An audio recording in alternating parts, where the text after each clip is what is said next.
Thank you so much for the invitation to talk to you today. I have to admit that I honestly felt a bit uncomfortable coming up here and talking to you about Google's journey with unconscious bias, because I feel like even though we've been in it now for a couple of years, that the journey is just beginning. I feel like I'm reading the Game of Thrones series where you get to like book 3 and you realize that the character set keeps getting bigger, the plot becomes thicker, and you wonder if the author has just lost control over the story altogether. That's the way I sort of feel about unconscious bias at Google. By the way, Game of Thrones is a good reference when you're talking to a Google crowd. I don't know if it works here, but forgive me on that. So what I want to do today is just tell you where we're going, why we're on this journey, some of the challenges that we're facing, and what we think the next steps are. But let me start with almost like a defense of unconscious bias, if you will. This is a snapshot of my hometown, New York City, and it is a beautiful illustration of how every single moment of our lives, every single moment of the day, we are inundated with information. In fact, at any one point in time, there is 11 million bits of information coming to you from every sense that you have. Your conscious mind is actually able to process only 40 bits of information. So getting from 11 million bits of information every second to 40 bits of conscious processing means that a majority of the decisions that you are making moment by moment, day by day, whether it's crossing the street, answering your email sometimes, getting ready in the morning, getting home at night, these are all processes that we are engaged in unconsciously. Your mind is an amazing, wonderful tool that allows you to achieve that. And what it's doing is reserving that small, precious resource of cognitive, conscious effort and applying it to the decisions that are more complicated, that require your attention. So given that unconscious information processing, which is the heart of unconscious bias, is so important, should we be talking about it as a negative thing? Should we be concerned about negative implications in the workplace? I was contemplating that question as I was walking across the street in New York City, and I was hit with an idea, almost physically hit, in the form of a New York City bus. And whizzing by on this bus was an advertisement for a TV series that's on HBO. I don't know if you have it here yet in Dublin, but it's the show is Silicon Valley, and it's essentially about a small group of people trying to make it in the high-tech world. But this is how the world views the tech industry. How diverse is that, right? And you see a set of people, all male, not much ethnic or national diversity there, all within a particular age range. And the sad thing is, if you look at the statistics within the tech industry, this isn't that far off. And so we're left with a couple of ideas. One is that a majority of the world's amazing ideas on the technical front are going to be found amongst people like this, and this is just a natural reflection of the talent we have out there. Another possibility, which is the one that I believe, is that amazing ideas are coming from everywhere. But there's a series of decisions, a series of experiences that people are having that ultimately makes them believe that this is not the best place for me to express my ideas. Google does not want to be this kind of a company. And so that is the genesis of our unconscious bias efforts. So I want to actually show you via video where we're going with this effort. So go ahead and play that. What would the world look like if everybody were aware of the stereotypes that they have and the biases that they have?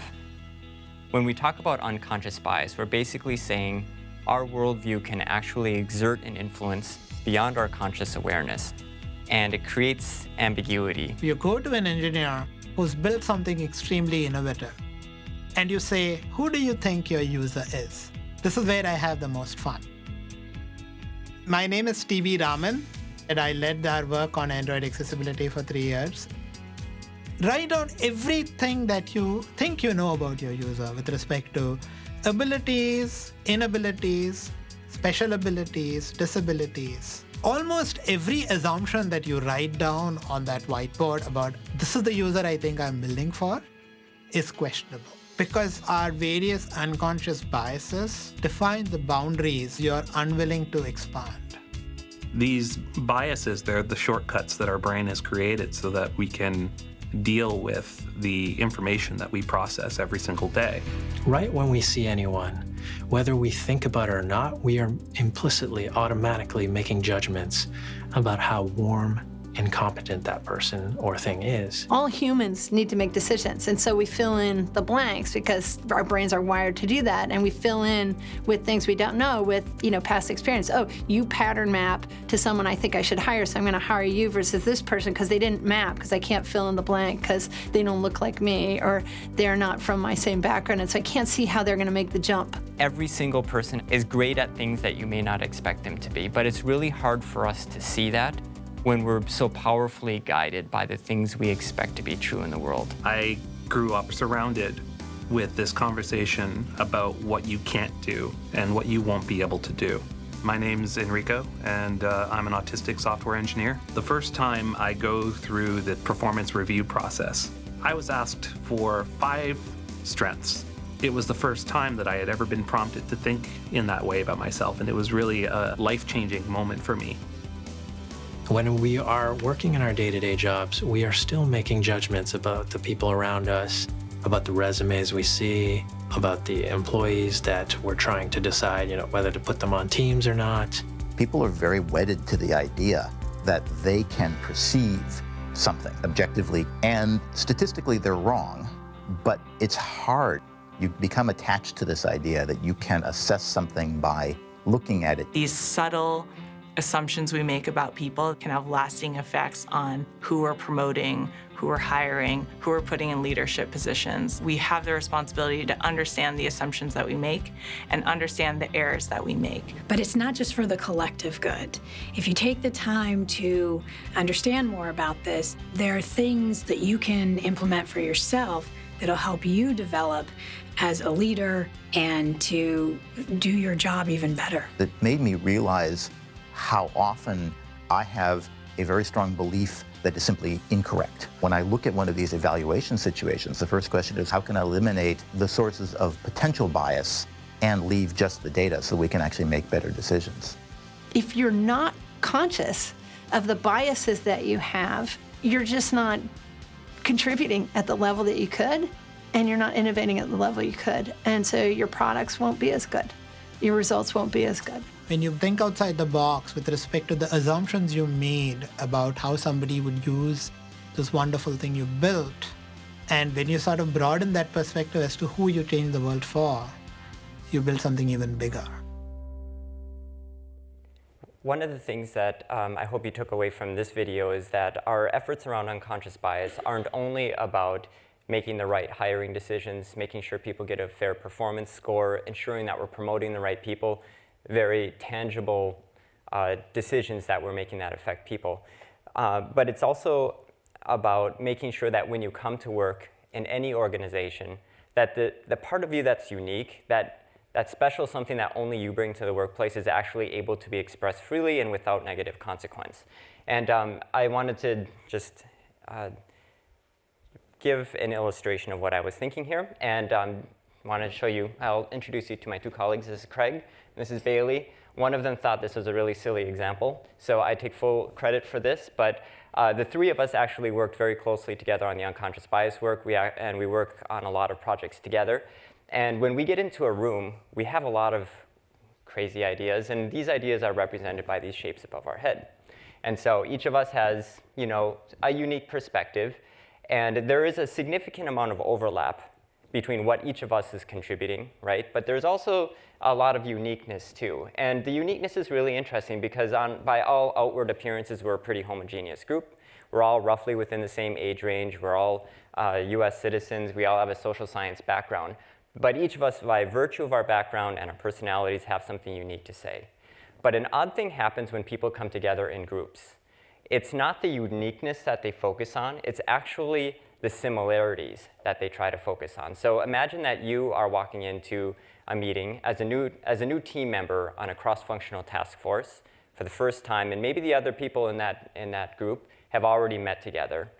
Most likely what you're going to do is you're going to sit back, you're going to observe the dynamics within the group. You want to make a contribution, but you want to make sure it's a contribution that others are going to find valuable. You want them to like you. You want them to take you seriously. And so you contribute the ideas that you think are going to fly most effectively within that setting, right? What's actually unexplored, or what you haven't contributed to the group to the full extent that you could, is all the stuff that only you have that the rest of the group is unlikely to have known or to have considered before. That is the challenge that we have with diversity. And one of the things that annoys me about a lot of the diversity research that's out there is when you look at the business case, and when they say there's a business case for diversity, tell your executives that diverse groups always outperform homogeneous groups. They will always be more innovative. Companies with women on their board of directors are going to financially outperform companies that don't. Now, statistically, a lot of that is true, but it isn't necessarily true. Diversity in and of itself is not going to achieve those outcomes. You have to have a culture that makes it safe for all the different ideas to actually be expressed. Without that culture actually matching the demographics, you will not have the benefits of diversity. And so while the three of us look pretty homogeneous, when you consider the whole range of diversity, it's like those shapes above our heads are going to be wild and shooting out in all kinds of directions. How can we actually take advantage of that? That is what we're trying to achieve on the unconscious bias front. So in order to do that, we've been focusing in on 3 questions, and they're very difficult questions to answer. The first is, how can we improve or raise the collective awareness about our biases? How do we ensure that every employee at Google has the lexicon, understands the processes, and can contribute to the conversation? Once that's been achieved, we've got question number 2, which is, how do we actually find the decisions and the behaviors that people are exhibiting and unbias them, which is our word for taking action to reduce bias.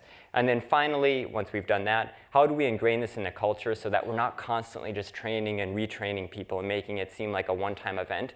We need to bake these concepts into our culture. This is where we are right now, and this is the most vexing challenge that is keeping me up at night. I'll tell you where we landed in just a bit. So let's tackle question number 1. We thought a good way to appeal to a very scientifically minded group, which is characteristic of Google, we are an engineering company after all, is to put together an education program that really summarizes the science behind how your mind works, where do stereotypes come from, how is bias expressed, and present the evidence to people and engage them in a conversation. So we put together a workshop that's between 60 and 90 minutes long. It's largely one way, but we take questions and often criticism from our audience, and we engage them in the conversation. Now, our executives have been hugely in support of this, mostly because we sat in a room with them and debated with them, and at the end they were like, okay, this stuff is really important, tell everybody. So we made it a volunteer program. We do not have mandatory training on the diversity front, but even still, over 30,000 Google employees have signed up to voluntarily go through the unconscious bias program out of 55,000. So I guarantee you, if you're one of those 25,000 people who haven't taken it, you will have talked to somebody who has. So we feel pretty good about the level of enthusiasm about learning on the topic. Now, putting together an education program that actually resonated with our employees was not easy. There were several points of resistance or skepticism that we had to overcome. So I'm going to go through a few of those.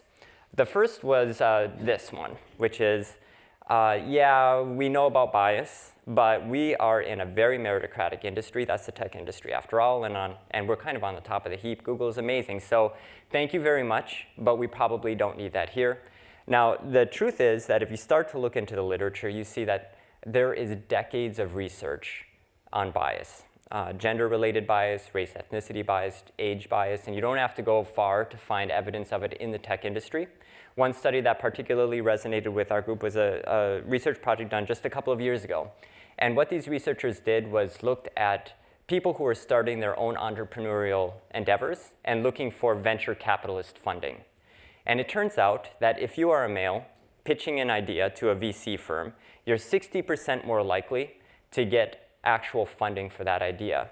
And when you marry that with the fact that almost 90% of venture-backed enterprises in the United States are headed by men, you start to see where the effect might come in. Now, if you're a male out there and you think suddenly, wow, I should pitch my idea to a venture capitalist fund, I advise you to look in the mirror, because if you're a good-looking man, you are actually more likely to get that funding. So it's studies like this that we explain in detail and that we make available to our Google employees that educates them about this. So we get past point number 1, and then people say, okay, it's in our industry.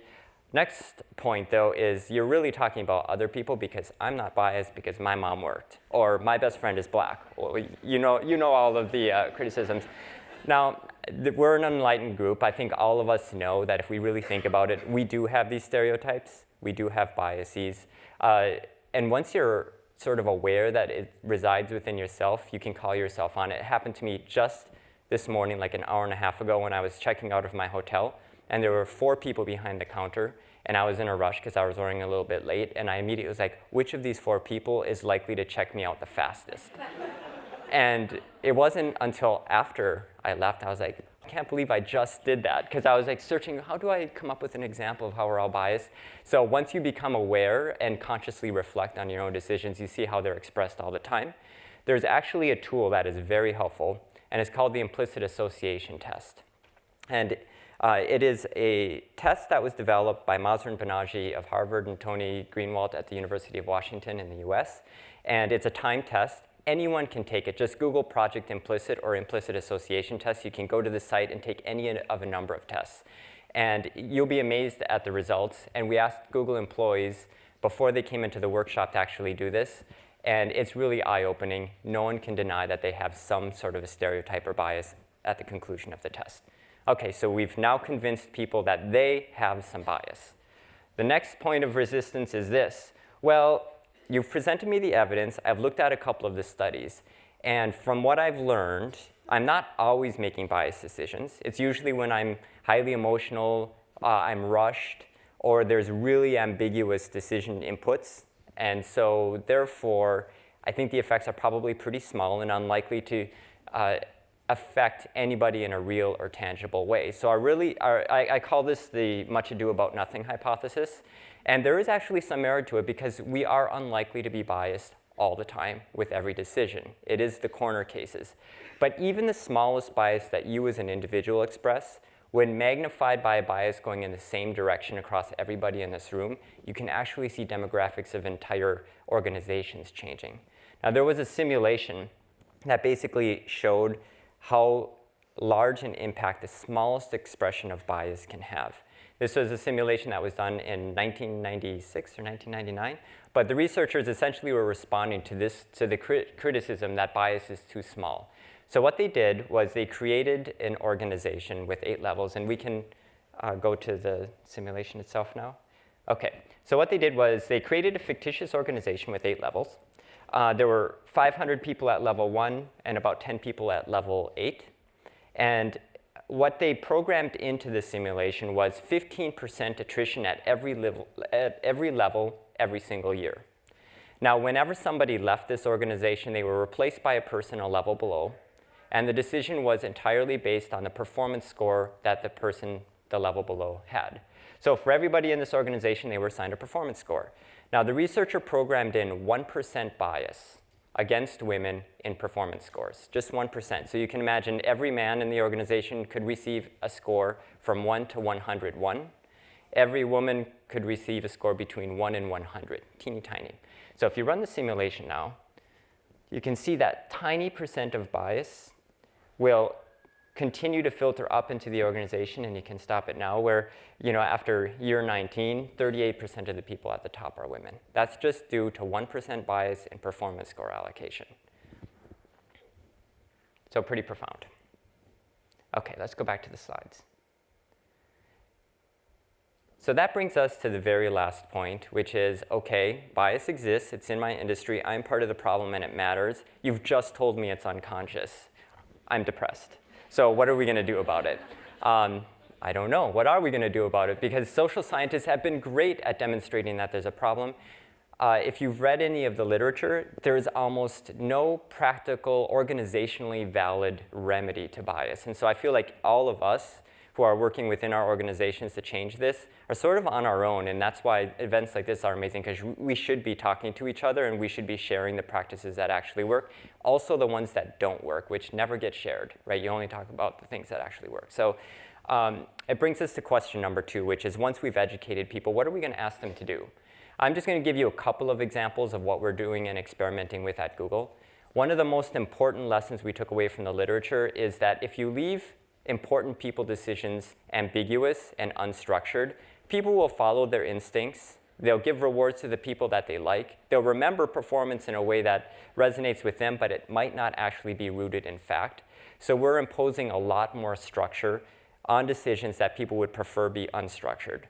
The worst predictor of whether someone's going to be a good employee during the hiring process is an unstructured job interview, but that is the one assessment that everyone feels great about. So we're imposing a lot of structure in hiring. In performance scores, what usually happens at Google is that a set of managers will come together once every 6 months, and they'll discuss the performance of people on their team doing similar work and assign them a rating. Now, we want that to be a more structured conversation, and so we give a checklist. And the checklist begins with an explanation of a set of biases that we've observed are likely to happen in a performance calibration conversation. And then it has a set of recommendations to combat bias. So before you walk into that calibration setting, you're going to read this checklist and say, hey, in order to combat these biases, you better consider concrete behavioral examples in the conversation. If you stray from those, that's a problem. You should consider situational factors in the workplace that affect performance rather than just saying, he seems to be really stressed under pressure. Instead, talk about when that actually happened. And when we give this out, we actually surveyed a set of managers who used it, and they believe and feel that the discussion was fair after using this. And by the way, it's not just a guide to your own behavior. It's a checklist that you can use to call other people out on their behavior if they stray from that. So we're doing that, and another thing that we are doing is we're counting everything, which probably doesn't surprise you given that we're Google. But collecting data, holding yourself accountable for fair decisions is really important, but you'll only know if you're straying from that if you've actually done the research. And so whether it's the total number of candidates who are applying for your roles, how many of them successfully pass through the interview phase, how the performance scores are distributed by gender, by ethnicity, by nationality, these are the things that we're charting all the time so we know where to focus. Okay, so now to the third and very difficult question, how do we make this a culture shift? I kind of thought 2.5, 3 years ago when we started this that creating the education program, getting it out there, putting it in our new hire orientation program would have been it. We could kind of say, job well done, and continue on. But I realized you can't rest on a training program to change people's minds, to change your culture. You actually have to get them to practice the terms. You have to get them to hold everybody else accountable, and that is what we're trying to do. One of the ways that we communicate internally at Google is through memes. It might be a little weird for some companies to think of this, but our employees, when they have something on their mind, will often take a picture. They'll find a picture somewhere, and then they'll put a very sarcastic saying on it, and then they post it publicly within the company. And if you like one, you give it a thumbs up. If you don't, you give it a thumbs down. We can have hundreds of these posted in a day. So one of the things that I wanted to do is to measure the extent to which bias terms were making its way into the culture.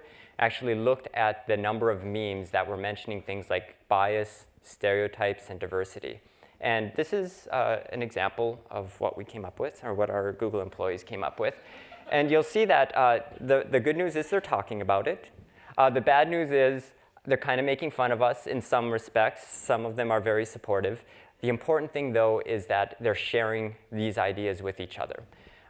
This was my favorite. This was launched after the this is after the launch of the Unconscious Bias program. But this one is probably more typical. And I know. So it's not just memes, it's internal postings. We recently were embarking on an update to our performance management process, and we were going to include pictures in profiles when you went online to evaluate someone's performance. And somebody emailed us and said, I just took the Unconscious Bias course. Priming people with photos is cueing category-based impressions. And I was like, whoa. So they're communicating with us about how to change our decisions. They are also asking questions of our executives, and our executives have been very good about responding and calling each other out on bias. So this is the sort of cultural narrative that needs to be sustained. I've been the fortunate recipient of such overtures in the past. So we were recently talking to a site reliability engineer who had watched the Unconscious Bias video. And my colleague Judith and I were explaining to this engineer why we had put certain content in the video. One of the points I was trying to make was that the way that gender-based inequities can persist in the workplace is we undervalue the contributions of women in team meetings. And their contributions are really only valued sometimes when a man will pick up the idea and reinforce it and be like, that was a great idea. And so the engineer stopped me and she said, so is it kind of like what you're doing to Judith right now? I was like, what do you mean? It's like, Judith has been trying to say something for the last 5 minutes and you won't shut up. And I was like, oh, okay. So after I got past my embarrassment and my defensiveness, I thought this is exactly what we're trying to, this is exactly the culture shift that we're trying to create at Google, which is if you see bias, if you think that an utterance has been unfairly detrimental to one of your colleagues, to respectfully call it out. So that's what we mean by the culture shift. Now, unfortunately, it also comes with discomfort, right? Those kinds of conversations are very hard. You have to be very brave to interrupt somebody. And then you have to be a special kind of person to take that feedback and try to improve yourself, right? So I say embrace the discomfort. If you don't, then you're going to have a one-time training program. Everyone's going to go back to work, and nothing's going to change. So if I were to leave you with a couple of big lessons that we've learned at Google, the first is it's not just about getting diversity in the door. It's also about realizing the full value that everybody is bringing in. Don't presume that you know what a person is able to contribute by the way that they look. And that includes colleagues who look very much like you, right? The second is education is really important. We could never have gotten as far on the journey as we did if we did not educate a majority of our workforce about these principles. It's not enough to know, you have to actually take action. We call this unbiasing. So we have followed up our unconscious bias curriculum with a program called Bias Busting. And what we did is we actually went out and asked Google employees, tell us about a time when you saw something or witnessed something that you think might have been biased. We have a whole dictionary of these right now. Then we bring in small groups, we present them with the scenarios, we have them discuss it, and we arm them with tools and tactics that they could use to interrupt bias when they see it happening.